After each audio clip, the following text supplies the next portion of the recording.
Okay, you've got unfinished business at the Diva Stadium. I do. We've been there, haven't we, together? Yeah. With Sunderland years ago. Yes, they've fallen on harder times these days, and yes, they're playing South Shields tomorrow, so we will preview that one later. Razor's here. Hello, Razor, how you doing? Chester's Stadium, I've been there a couple of times to watch Gateshead, and it straddles the border, doesn't it, between England and Wales? Yeah. So part of the ground is in Wales, and the other half is in England. Yes, you see players kicking the ball out of the country on a regular basis. Danny Collins played there, didn't he? Yes. Danny Collins, territory Chester, Yeah. yes, indeed. And yeah, it's a lovely part of the world, wasn't it?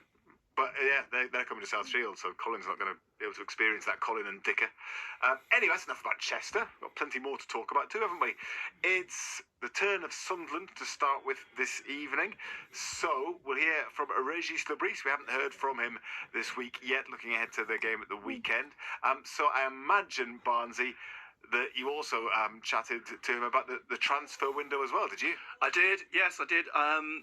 We could have heard him chatting about it, but we'd still be here at about 6:20 listening to his answer. So in summary, he was pretty pleased with the transfer window. 5 departures, Aaron Connolly on a permanent deal to Millwall, of course. Adil Aushish, a loan to Portsmouth. Abdullah to Dunkirk. Nasri Rusin to Eastern Europe. And Zach Johnson to Notts County, all loans. He was pleased, though, with that because it basically gets them game time. He said all those players needed game time. Aaron Connolly needed to be somewhere that he could play on a regular basis. He wasn't getting regular football. He wasn't getting many appearances at Sunderland. 2 arrivals, Enzo Lefay and Jayden Dans. Well, we know all about Lefay and what he's been doing. He spoke at length on Thursday about Lefay, and how the move came about, and Jayden Dans as well, again, complimentary in the same way that Christian Speakman was when we heard from him the other day. But one other, Jefferson Bennett. What about Jefferson Bennett? He nearly went to Charlton on deadline day, but it didn't happen. Not an ideal situation for him with that deal falling through. In this transfer window, we still have this problem with the last minutes. So it's still possible to find a club because some markets are still open. We'll see if it's possible to find another club. Okay, so he could go elsewhere where the window is still open. Europe, but hopefully not the episode last season, wasn't it, when he went to Greece? And that was just, that didn't work out, did it? Didn't work out at all. No. So yeah, ideally he would have moved on somewhere.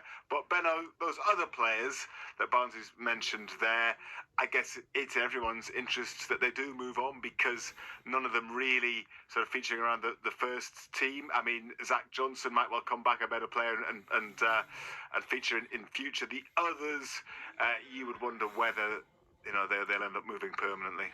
I think they will. I think it's good to look at the football club at the present moment and see where they are. I think the level's moved up.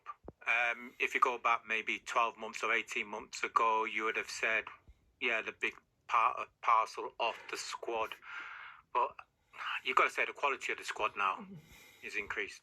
That's down to recruitment, so that's right. It's something that Christian Speakman, I guess, and his team need to be praised for. Yeah, definitely so. And I think another level's been set now. You just mentioned the thing. That's interesting about levels because Christian Speakman, when he spoke to us the other day, is talking about that change in level.